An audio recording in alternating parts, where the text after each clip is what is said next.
众朋友，我们来看看拜习会之后。中国大陆批准了万事打卡进大陆市场哟，所以是不是大开绿灯哦？中美的关系看起来依旧是斗而不破哦。您看到的就是这一张卡 Mastercard 哦，它现在呢要进去中国大陆市场了，它叫做万事联网，成为第2家获得中国大陆批准的境外银行卡的清算机构哦。所以你可以看到呢，包括支持持卡人在中国大陆境内外超过1亿家商户消费，这个对这一家公司来说，这是很大很大的市场。而另外，我们看到中国大陆前10个月外商投资的金额年跌率是9.4%，而且是连续第5个月衰退，所以外资是不是现在对于中国大陆有一点点裹足不前了呢？而另外，我们也知道中国大陆呢一直在减持美债，降低风险。分析就说这对美债的影响不大。我们看到美国之音的报道是说，这个数字较10年前的高峰期的确下降了大概41%哦。那他们推测这是借此向美国施压哦，部分人士想要炒作美债不安全这样的概念。可是呢，他们认为这个中国抛售美债的主要原因有2个，一个是中国现在的外汇紧张，所以需要稳定货币所以才能购买他们所需要的技术啊、晶片啊、能源啊、矿产啊。而在地缘政治摩擦、中美关系紧张的状况之下，他们是有意降低对美债的曝险。而另外呢，中国晶片突破限制了吗？我们看到的荷兰的艾斯摩尔现在呢，它的这个大部分的所谓的我们看到的这个曝光机啊，有一半快要到一半。46%销往中国大陆，中国大陆狂买这个所谓的曝光机，他们要做什么呢？发展他们的晶片各种的这个产能。而另外呢，中国企业抢这个曝光机，所以呢，也对荷兰的这一家公司艾斯摩尔他们生产的这个曝光机，所以这个他们的进账呢就大大的提升了，也大幅的攀升了。而另外，除了华为之外，中国大陆现在有另外一家晶片设计公司叫做龙芯中科，它也会加入挑战美国技术管制的行列。现在呢，他们也宣布了他们的产品开始向7奈米来进军说除了华为之外还有很多家公司是不是他们在挑战突破美国的封锁呢？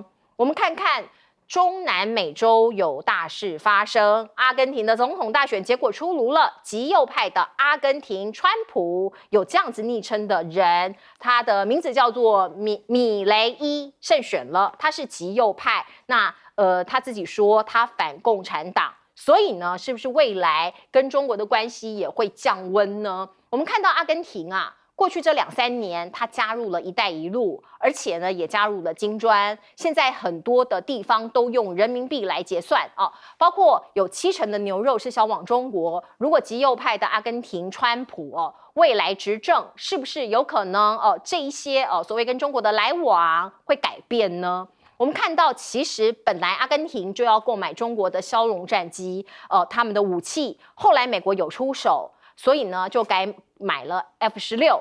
那现在呢，阿根廷的川普赢了他当选下任总统，连川普本尊也来发出了贺电。中南美洲有没有可能包括因为这个阿根廷总统的改变，而有一些所谓的立场上面的一些更改呢？我们看到，如果北京当局因为双方关系恶化，决定以停止购买阿根廷肉品或其他粮食产品进行报复的话，将使得阿根廷对中国的贸易逆差进一步扩大。所以未来包括亲美派的米雷伊胜选，那拜登是不是算是已经拿下1城了？在南美洲这个地方，我们来问问看亮哥怎么看？包括阿根廷的总统大选出炉，以及中国大陆现在的经济，外资看起来有一点点裹足不前。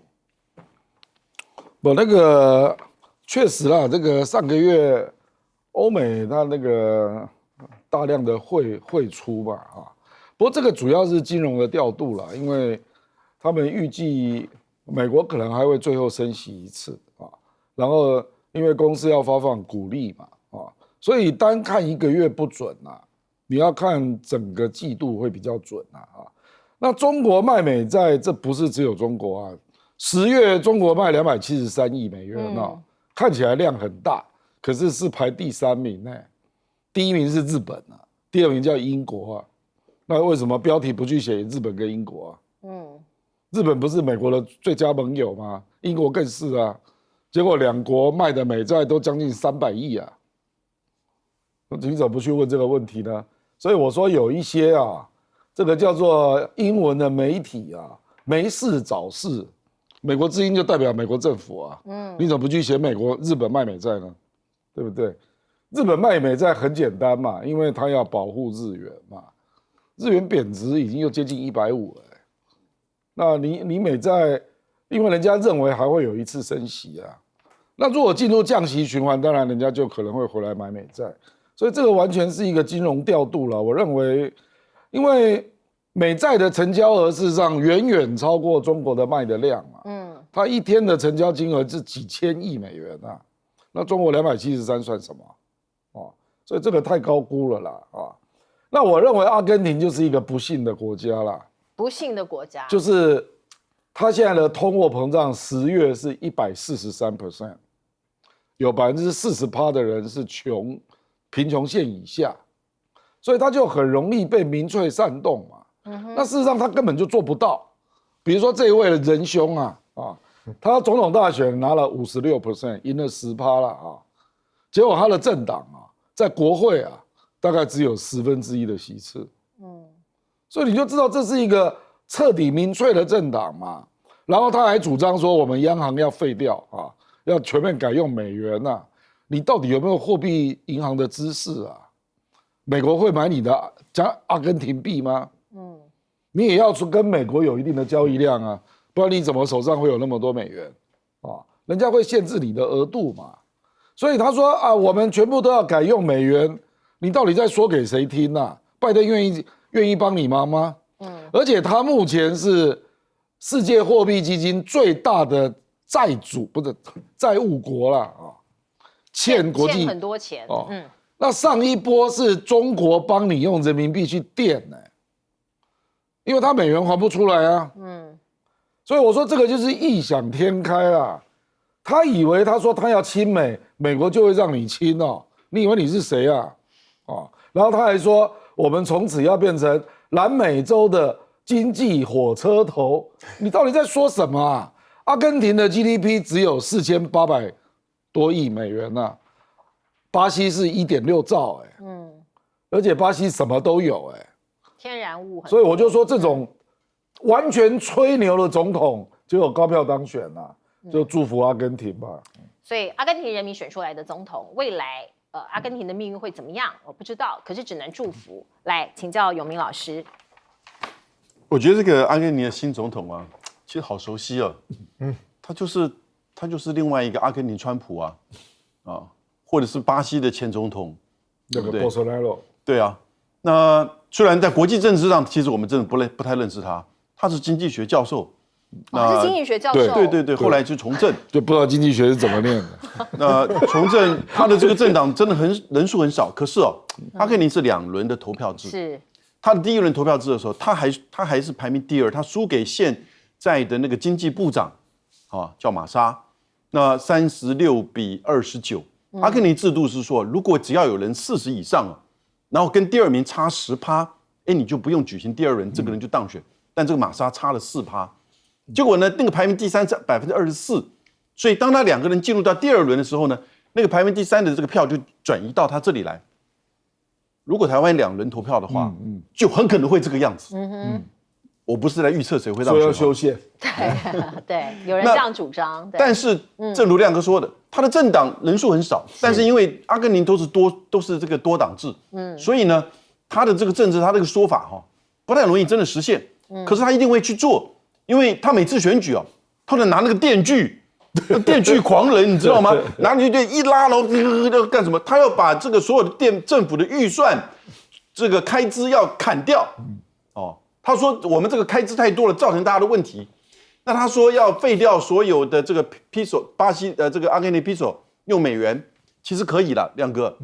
因为人民都在用美元，只有政府去跟中国大陆，因为有这个货币互换呢，180亿，上个月还加了65亿，然后去还给就跟中国大陆这个做贸易，然后呢去还给 IMF。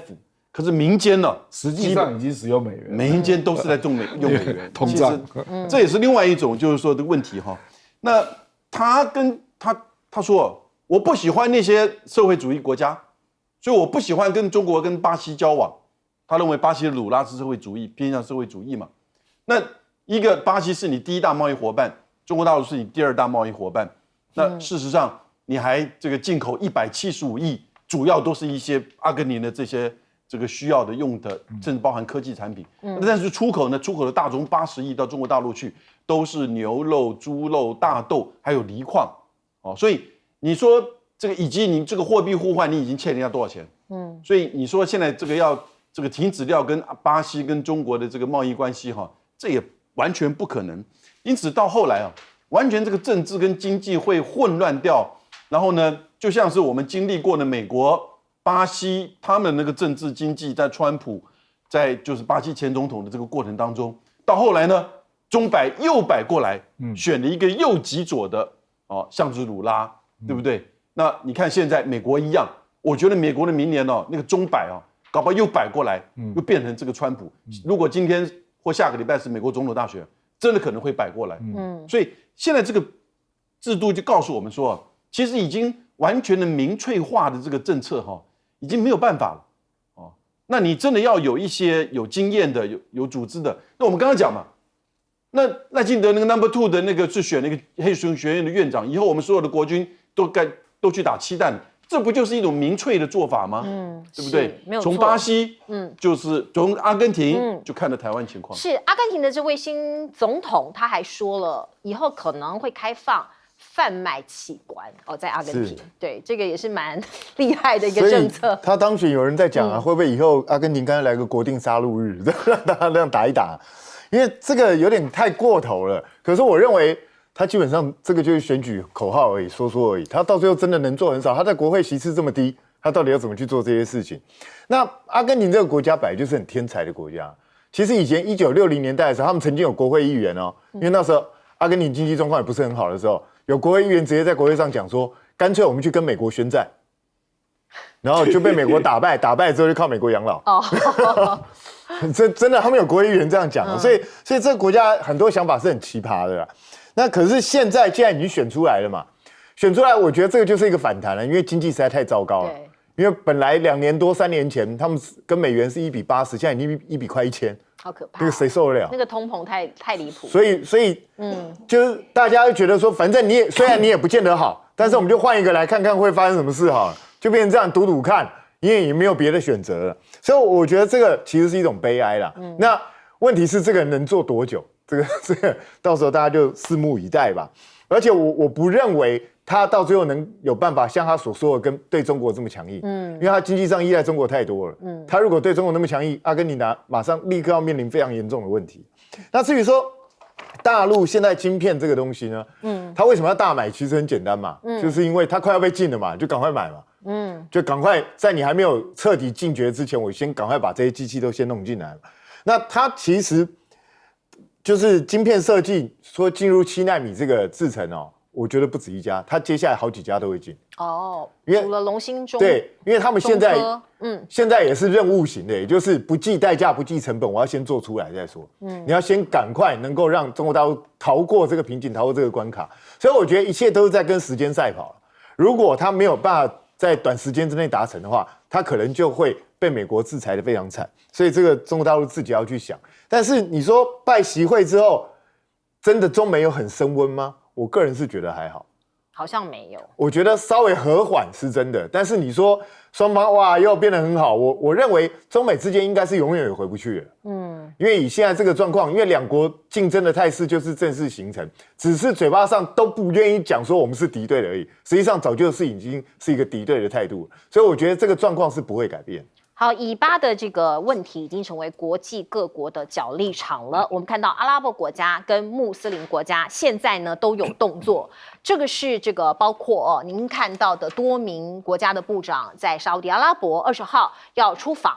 目标就是要终止加萨的战火，而首战很重要的是，他们来到中国大陆，希望中国大陆出手吗？敦促这个战火停止吗？而另外，拜登也发出了呼吁，希望你以色列停止攻击约旦河西岸的巴勒斯坦人为什么？因为在以色列的内部有很多极端分子，他说如果你再这么做，我就不发签证给你了。而另外谁来管理加萨呢？现在加萨已经一片凌乱一片残破了。拜登跟以色列的总理隔空互杠，包括您看到的纳塔雅胡，他说巴勒斯坦民族权力机构当局没有能力控制加萨地带，所以以色列的国防军将在加萨地带自由的行动这个意思是要接管吗？包括约旦好几个国家，还有包括土耳其，都要求你以色列立即停火，要不然我就要断交。包括伊朗也呼吁说，我们大家都来跟以色列断交。土耳其外长也说，我们在考虑那另外呢，我们看到川普跟拜登这两位都年事已长的长者，未来却在2024年要打一场仗，然后决定谁来领导美国吗？我们看到现在在民主党的内部其实已经有不同的声音出来了。有人就说，81岁的拜登已经这么老了，如果半夜中共侵台，你要被摇醒，你起得来吗？我们看到呢，很多这个包括媒体，包括民主党的内部都在说，是不是你拜登如果还坚持竞选连任，就太自私了。包括川普也很自私，因为川普年纪也大了，希望你们可以自动自发弃选。可是看起来不容易，两个人都做好准备了。而另外，我们看到拜登团队现在已经加强攻击的火力，在攻击川普喽。因为我们看到现在的民调已经显示，川普在好几个关键州都领先拜登，其中 CNN 的民调，川普以49%比45%4个百分点领先拜登。所以这也是杨老师刚刚讲的，如果今天就投票，很有可能川普会当选。另外呢，我们看到川普呢，他做了一些承诺，他说我第二任的话，我有雄心壮志，我会大刀阔斧改革联邦政府，可能以前所未见的激烈方式扩大行政单位的权力，包括大规模拘留与遣返无政客，就是偷渡客的意思，然后要整肃联邦雇员要用雷厉风行的执法权对抗政敌等等感觉很想要做一些事情，可是这个可能跟民主党或者现在美国的一些精神有一些违背。那当然我们看到中美还在对抗当中，在南海的角力一样的我们看到美国跟菲律宾中间有很多的协议，包括在 APEC 上头他们签署了123核协议。这是什么呢？这是核能和平议定书，在没有核扩散的前提之下，和平的让核知识、材料、设备转移，也就是说，美国要转移一些包括让菲律宾可以获得核能发电、脱离碳排放这样的意思，就是让他们进入一个核能发电的国家，来稳定能源供应。小马可是说，我们预计到2032年，核能发电成为我们能源结构的一部分所以您看到，包括每个国家现在都在做一些发展。而巧巧的，你看到马尔地夫这个度假胜地，他现在呢，是不是要跟中国大陆强化合作呢？他提出要求印度撤军，因为过去印度在这里有一些驻军，所以马尔地夫的新任总统就说了，你印度可不可以把你的军队撤离，让我们的主体性，因为你侵害到我们的主权跟主体性了。我们看到有很多报道是这样说的，马尔地夫的新政府他们要奉行一个中国原则，所以积极和中方加强共建一带一路，然后呢，把印度的势力给驱赶走。必须讲，印度跟中国近年来在马尔地夫其实在影响力上面有在竞逐。如果这个新任总统这样做的话，中国可以说又技高一筹，又拿下一城。来请教亮哥，亮哥怎么看？昨天拜登个人啊，在《华盛顿邮报》登了一篇文章啊，那里面对以色列提出严重的警告，这是第一次哦，就是美国跟以色列的矛盾浮上台面啊。那他警告以色列不能够占领加沙，然后不能够吞掉任何一寸领土，然后不能够强迫巴勒斯坦人迁移。这3点刚好跟以色列现在在做的完全相反。那以色列也立即回应拜登这篇文章啊，说他们不相信巴勒斯坦政府有能力回来接管加沙啊。他说来接管的结果就是哈马斯必然死灰复燃啊，所以他坚持要军管啊。那我们现在就来看联合国安理会刚通过的那个决议啊，那再加上这个拜登的。就是以色列摆明跟你对着干啊，我们就要来看美国要拿出多少底气了啊，因为安理会通过决议，美国弃权嘛，那要求人道主义暂停，然后各种物资要能够运进去啊，那接下来他就要去拟定那个执行计划，就是秘书长古德雷斯要拟执行计划，那我们大家都知道，古德雷斯早就跟以色列杠上了，对啊，所以。接下来就是他拟执行计划，如果以色列不让联合国来执行，那联合国就可以发动制裁啊。就是我认为古德雷斯一定会提制裁的啦啊，他的那种个性啊，而且实在是太过了啊。那这里就我认为你前段讲到那个阿拉伯穆斯林国家都在各地访问嘛，只要联合国这个人道主义暂停，以色列不配合啊。我认为制裁就会轰轰烈烈的展开了，那到时候阿拉伯国家就会跟进，因为阿拉伯国家本来就已经有提出石油禁运的计划，结果沙特阿拉伯反对，阿联酋反对，巴林反对啊。那一旦联合国开始跟以色列杠上，我认为他们就会开始了啊。所以我觉得事实上现在已经进入收尾阶段了啦，因为。哈马斯，我坦白讲，你现在再怎么杀也杀不到几个人了啊。那这个接下来就是以色列在这2个重大决定，他要做出是不是要改变啊？是不是回应？就是你要继续占领吗？你确定吗？你不要让人家回来吗？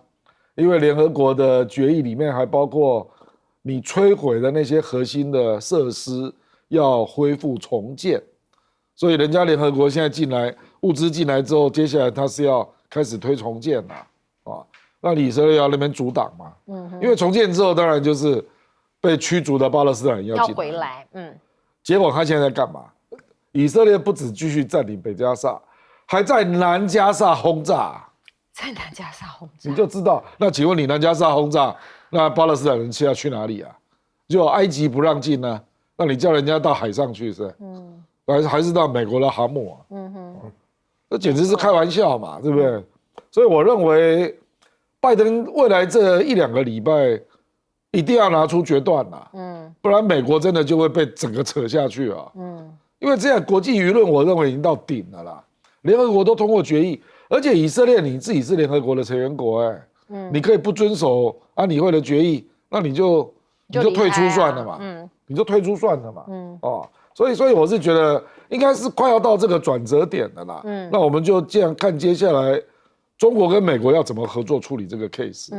所以沙烏地阿拉伯国家现在到中国大陆去进行访问了。来，我们进下广告。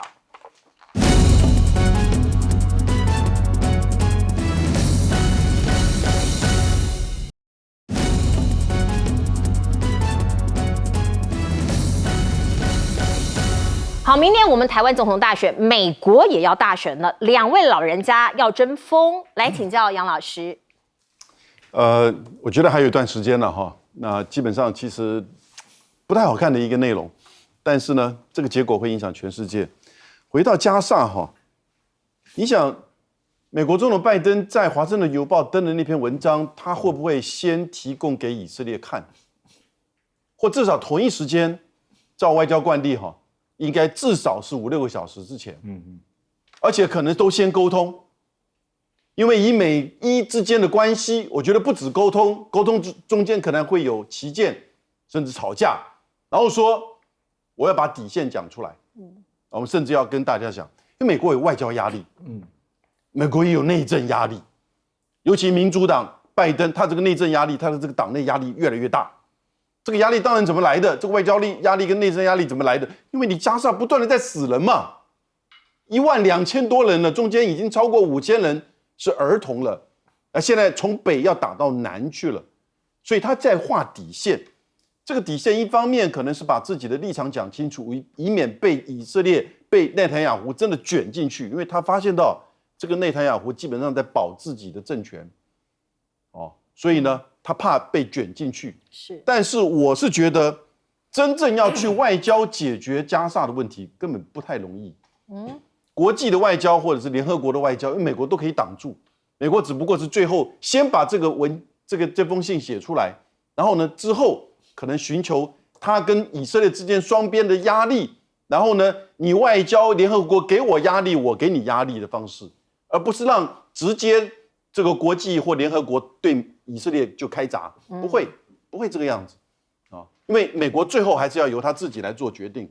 菲律宾那个123是美国的原子能法的第123条，是提供给非核武国家的，就是说和平使用这个核能科学研究、医疗，目前已经有47个国家接受，是，对不对？那台湾只有台湾在搞这个非核化，对不对？是真的逆潮流呢，还是说哪个这个什么绿电赚太多？我不知道谁赚多了，对不对？所以那另外有个东西提醒大家美国之前曾经想要跟沙烏地阿拉伯去也签这个东西，但就不是123。某种程度大家就在质疑说，是不是沙烏地阿拉伯想取得发展核武的技术？不过这个东西当然就停掉了，因为它的前提是要沙烏地阿拉伯跟以色列去缓和建交为前提。现在因为加沙战争，这个又没了。好，我们先进一下广告。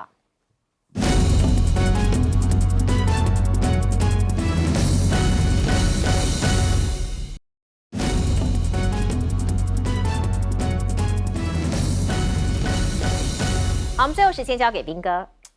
其实美国现在看起来就是重新再来一次决战了，二老再来一次，家有二老，对，家有二宝，对，那真的是2个活宝。那我必须说，当然很多人在怀疑拜登的健康状况如何然后这个戏4年前就演过一次，还要再看一次吗？可是我必须讲，不要去怪人家老，你们民主共和2党的年轻人到底在干什么？为什么拼不过老人？你们有没有想过你们自己发生什么事？而且差很远。对啊，民调差很多。再来说，如果他这么老，健康状况看起来不佳，那你们党内应该有人能够挑战赢他。那为什么你们声望还比他更低？所以这个是你们自己要去检讨嘛？怎么会去检讨这些老人呢？所以我觉得这个就是你们自己民主共和自己要去想清楚那菲律宾这个，人家现在告诉你他为什么要去建核电厂，为了要碳排放的问题。对，那都已经讲得这么明了，我觉得老美跟菲律宾签这个根本就是在打蔡英文的脸，就是解决碳排放最简单的方式不就建核电厂吗？也不会有那么多的不确定性，它可以当机载容量，所以我就觉得每一次平常美国人讲什么都对，可是遇到这些事情的时候，民党不想认的时候就当都没看到，就当这些事情没发生过。可是这会影响到台湾未来的能源发展，台湾未来的商品，我们的抽碳税未来怎么解决都不知道，这非常麻烦的。那马尔地夫很多人说他是导向中国大陆，当然这个新任的这个总统，他本来就在选前就被认为比较亲中了，是。可是实际上，我觉得他并不是真的要导向中国大陆，他只是想要减低一点印度的势力，因为马尔地夫向来的国策就是他不介入区域地缘政治这些东西，因为他小国嘛，他就是以观光为主的国家嘛，任何一个大国来，他介入卷入都吃不消嘛。所以他就认为说，最好你印度的势力也跟我们保持一点距离。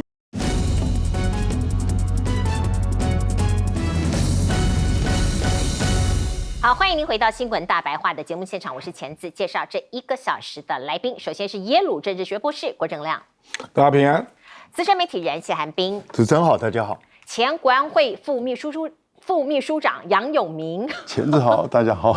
每次到这边都会打结，观众朋友。不过我们来看看呢，现在有很严肃的问题要面对了。郭台铭今天说，他就等这个柯文哲点头一句话，难道郭柯要和了吗？而另外我们看到国民党把韩国瑜列为不分区的第1名，他能够救起蓝营的小鸡吗？我们来看看韩国瑜最近这个啦啦队的角色啊，做得非常的认真。周末我们就可以看到他启动，在昨天他到高雄去辅选陈美雅，他说啊，很多人对国民党越来越没有信心了，然后呢，觉得国民党软趴趴的，没有力量，离人民越来越遥远。我们必须面对这个问题，不是逃避就可以解决的。拜托所有的国民党党员，一不偷，二不抢，打造光荣国民党，还有押韵呢。你可以看到韩国瑜行程是满档的，从上个礼拜5开始。17号在台中帮林嘉欣站台，隔天在高雄帮陈若翠站台，而晚上就跑到了台北帮游淑慧还有张思刚拉抬声势。隔天礼拜天早上在新北的林俊杰这里，晚上到了高雄陈美雅那里。好，最后呢，他来到他自己住的地方云林帮邱良月站台。你看到他很认真在辅选，可是现在蓝白到底还合不合啊？还悬在那儿还不知道那我们来看看，包括侯友宜他喊话，他说老实不代表懦弱，我愿意忍辱负重。而赵少康赵大哥已经出来说了，他说政党是讲实力的。昨天他讲希望柯文哲回头主将你要有主见啊，你不要被旁边那些人给拉着走。游淑慧他也公开喊话。说希望马前总统再次出手解决僵局，寄望马前总统。不过我们看到前国民党的秘书长李乾隆，他就讲侯友宜其实自己实力也不弱啊。他算一算，他说在新北本命区，如果蓝白合，那会赢对手45万张票；如果蓝白不合，会赢对手最少30万票。北北基桃加在一起，赢个100万票，侯友宜就稳了。感觉很有底气那可是也有民众说，那干嘛还要和自己选就好了呀？蓝白破局到底谁之过？我们看到前2、3天，黄珊珊其实看起来蛮强硬的，甚至喊出了这一句话，他说啊，你蓝营你是胖虎啊，你要欺负我们呐。那林涛呢，他就反呛黄珊珊说，你才是大熊，要把柯文哲给害死，很好笑吧？这个政坛的大人，一个说你是胖虎，一个说你是大熊，回到了小叮当回到了哆啦 A 梦的幼稚园时代。我们看到，包括詹江村他是国民党籍的桃园市议员，他说此时此刻局势已经演变成这样了，蓝白合反而让民进党得利，彼此的支持者的仇恨值已经被胖虎还有大熊的言论给撩起来了。就算合了，谁当副手，最后谁的支持者都不服气。也就是说，过去蓝跟白1+1虽然不能等于2，可至少有1.8、1.5，现在搞不好只有1.1或是1.2，很多支持者就不投了。我们再来看看，包括蓝白合濒临破局，陷入僵局，学者游子祥就举出了囚徒困境来比喻，他说，那就是我不能输，所以大家一起输。你得不到的，我得不到的，你也别想得到。可是谁来救救政党轮替这个孩子呢？另外，我们看到邱福生他是非常资深的国民党党员，过去也是媒体大亨。他说，蓝白合最后的机会还是有的就是要协商出最强的组合。就像彭文正说的他认为民调就像是联考的模拟考，是为了大考大考不会让分，你现在联考考几分，只是一个模拟的状态。2004年2颗子弹，民进党只赢0.27%，那一次陈水扁赢了一点点，千金万险的赢了这个我们看到的连宋合，而包括马英九协调出来的这个所谓的协议总共有6点，第6点其实有写说这个国民党跟民众党要怎么样来分配职务，他认为这样大喇喇的写出来不好，会被选民唾弃，会认为你们是定期约分赃他告诫朱主席，这是蓝白合的最后机会了，希望朱主席能够有大智慧来促成合作。而另外，我们看到地下组头的脸绿了，蓝白合分分合合，迫使总统赌盘大洗牌。哦，我们看看内文的报道是这样：总统大选的赌牌这2个月变化很大。哦，这2个月变化不大，本来不大，本来是以赖清德如果跟柯文哲的话是让赖清德让柯文哲80到90万票，那赖清德跟侯友宜5月中下旬其实差不多也是让侯80万，可是到了6月底。让130万，因为侯的这个声势有点下去了，所以让130万。如果蓝白合的话，必须要重新调整让票数，重新开盘；不合的话，也要重新开盘。不过必须提醒大家，这个是非法的哦，不要去做这件事情。只是告诉大家，在民间是有这样子的一个行为存在。来请教亮哥，亮哥怎么看呐？郭台铭老郭说了，就等柯文哲一句话，所以有可能郭柯配或柯郭配嘛？郭可能当副手吗？我看不可能吧。他应该说等柯文哲一句话，要不要来当我的副手吧？啊，让大哥先当4年啊。据我了解啦，如果不是让大哥先当4年，那这个柯跟郭的合作会是用不分区啦。就郭本人就不选了啦，啊，目前我的了解是这样啊，所以这个民众党为什么不分区到现在还没有公布嘛？因为就是在等郭台铭的决定啊，就说万一就是没有办法接受啦，说柯文哲民调赢你那么多，你叫人家当副手，不可能嘛，所以你要不要跟我合作不分区啊？那当然最好就是赖佩霞来当第1名嘛。这不是有象征性，对不对啊？那这个当然会不会成，我们还不知道啦。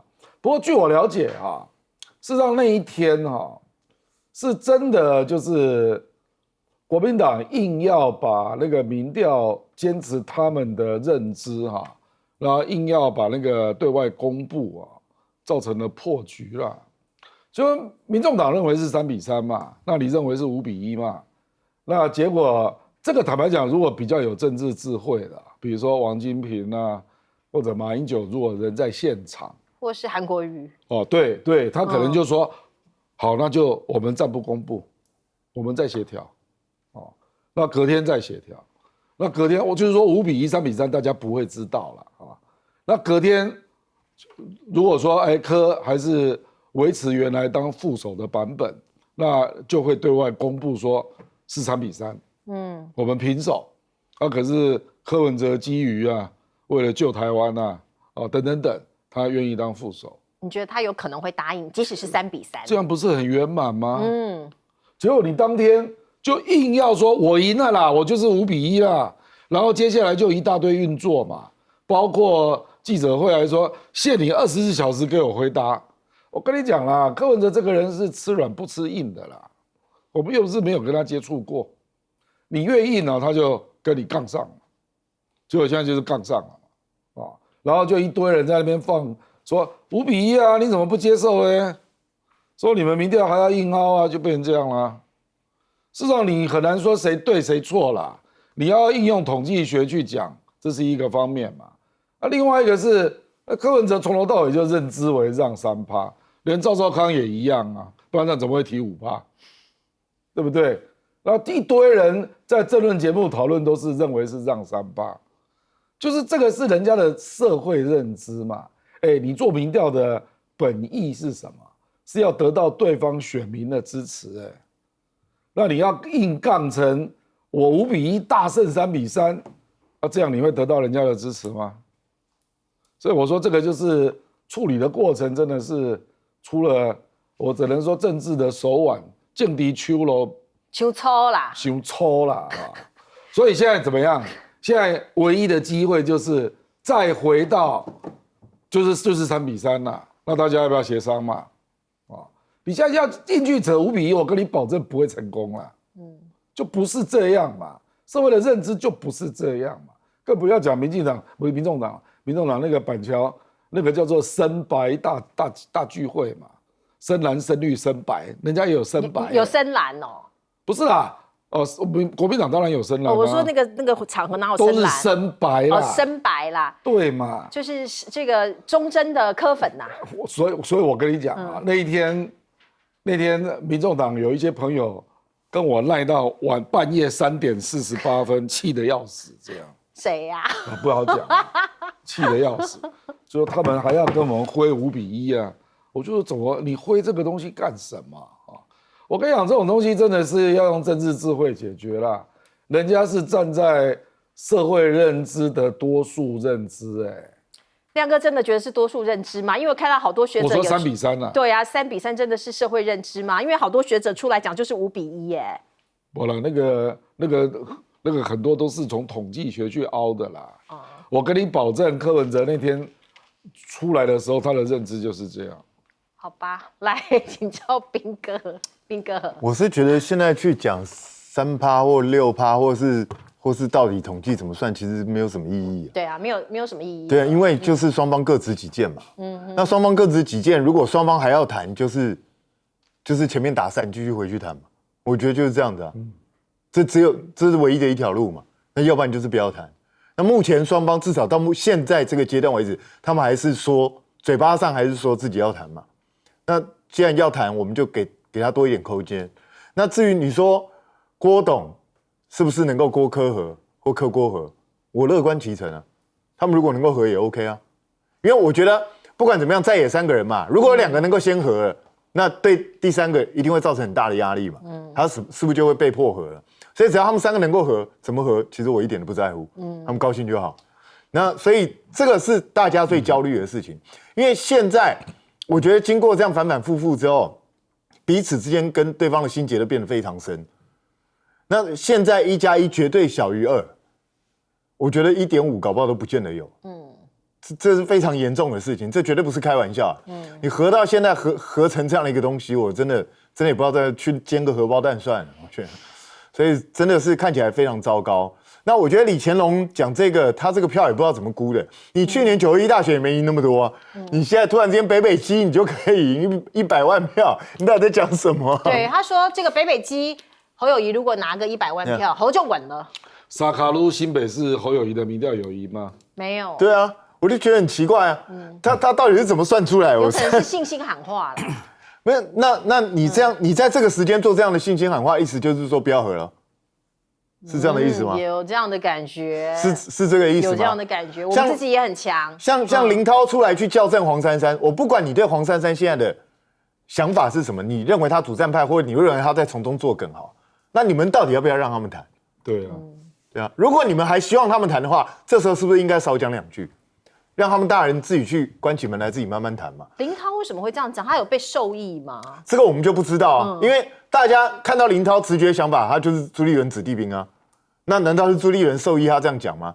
那朱立伦授意他这样讲，那还要不要谈？那根本就不用谈了嘛，不就这样吗？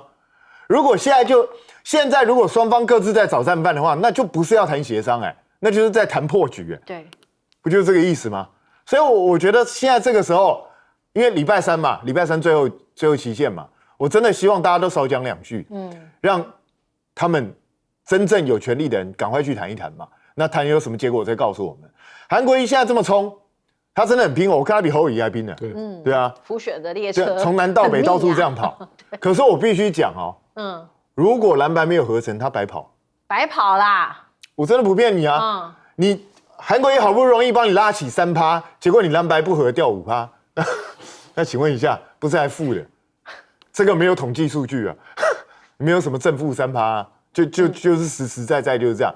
像今天有个最新的民调啊。严宽恒本来你们 TBS 做是赢10几%嘛？是啊。那个 ETtoday 做一个才差1.5%，才赢1.5%现在。对，那才差1.5%的蓝白不合，你觉得严宽恒还会赢吗？所以很多情况都一直在转变了。那现在情势就是这么严重，大家都很忧心。我知道每一个人，包括邱董事长啊，包括刘子祥啊，他们一个人都提出自己的看法出来。可是我比较倾向于什么？我比较倾向于这2天我们就不要提看法，就不要提看法啦，让他们自己去。现在是他们要协商的时候，我们讲的越多，每一个人认为你说这样，你说这个要让5%，那个说要干嘛？我们讲的有什么意义？人家这个才有收视率。还是亮哥知道？对你有收视率，但是其实你的收视率越高，恐怕对蓝白合越不利。这样不行啊，我怕观众跑掉，不行啊！来唐老师，今天下午有个朋友告诉我，他用 LINE 问了民众党的一位朋友，决定了吗？还没，不知道好消，应该算好消息了哈。我觉得有3个现实了，到现在大家很清楚哈。第一个，非和不可，或者非和就不可赢呐。第二个，大党民调低，这是现实，对不对？因为如果不讲这个退让的话，其实这6个民调是1比5嘛，侯1柯5。第3个现实就是这个协商的文字不清楚。我们看那个第3点，双方同意若超过统计误差，由胜者得1点；若在统计误差范围内，由侯柯配得1点。大家都在算那个统计误差是3%是6%，巴拉巴拉巴拉。那这个亮哥说，大家认知的是3%，应该是如此吧，对不对？怎么突然变成一个6%？原来是正负3加起来变成6，大家这个新的数学 ，OK。那可是我看有另外一个说法，你这个是比较侯柯，因为都是侯柯对赖萧嘛，那现在萧美琴回来啦，对不对？然后呢，非但是更加的完全倾向美国，而他提的不分区的那个 No.2 男性的 No.1。又是一个黑熊学院的院长，然后今天被国防部长邱正国说，那个是七弹的社团 ，BB 弹，BB 弹社团。那如果说这个赖清德真的当选总统，那我们国军当然就打 BB 弹了，对不对？所以现在大家是比较那个不清楚的说，比较侯柯侯是跟这个赖萧比，但是有另外一个是误差的这个。差距，这什么意思呢？大家知不知道？也就是说，在做这6个民调当中，侯柯跟赖萧的差距，柯侯跟赖萧的差距，这差距是多少？那个蛮大的一个差别。如果又看那个的话，其实是1比5，也就跟没有让一样。如果用3%来算的话呢，就3比3。所以我现在是觉得不只要不出恶言。国民党这边，你知道你大党民调低，而你非和不可的情况，其实你应该要展现一定的大气跟高度，在这段时间不到2天呢，不要讲24小时这种话，也不要讲这种所谓的大熊或者是这个胖虎的这个话，对不对？不断的在激起你的支持者、你的深蓝、你的深白这种恩怨，你到时候真的和了，最后还不一定赢嘛。对不对？所以这个是只剩下不到2个月，你真的和那个摩擦期就变得很短了。所以我觉得其实大家应该要给这个2党现在2天的时间因为我们知道还没有决定。那特别国民党这边要展现大气跟高度。是礼拜5才是登记的最后一天，24号，所以还是有时间哦。